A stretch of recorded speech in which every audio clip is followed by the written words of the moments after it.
the conditions are favorable for the development of severe weather, including tornadoes, large hail and damaging winds, in and close to the watch area. While severe weather may not be imminent, persons should remain alert for rapidly changing weather conditions and listen for later statements and possible warnings. Stay tuned to NWR weather radio, commercial radio and television outlets, or internet sources for the latest severe weather information.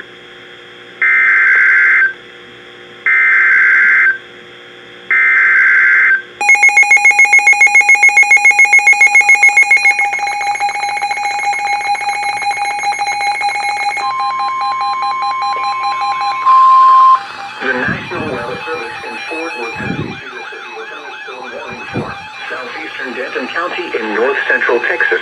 Central Collin County in Fort Worth has issued a severe thunderstorm warning for southeastern Denton County in north central Texas.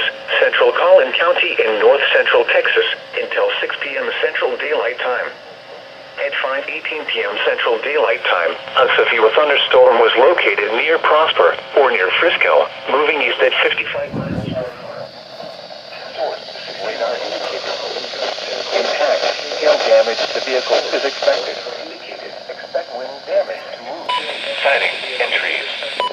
Locations of accidents include Cleanup, Bikini, Frisco, Louisville, Allen, Wiley, The Colony, Little Frisco, Louisville, Allen, Wiley, The Colony, Little Elm, Prosper, Anna, Fairview, Princeton, Salina, Lucas, Parker, Farmersville, Lowry Crossing, Melissa, Blue Ridge, and New Hope. For your protection, get inside a sturdy structure and stay away from windows. A tornado watch remains in effect until 10 p.m. Central Daylight Time for north central Texas.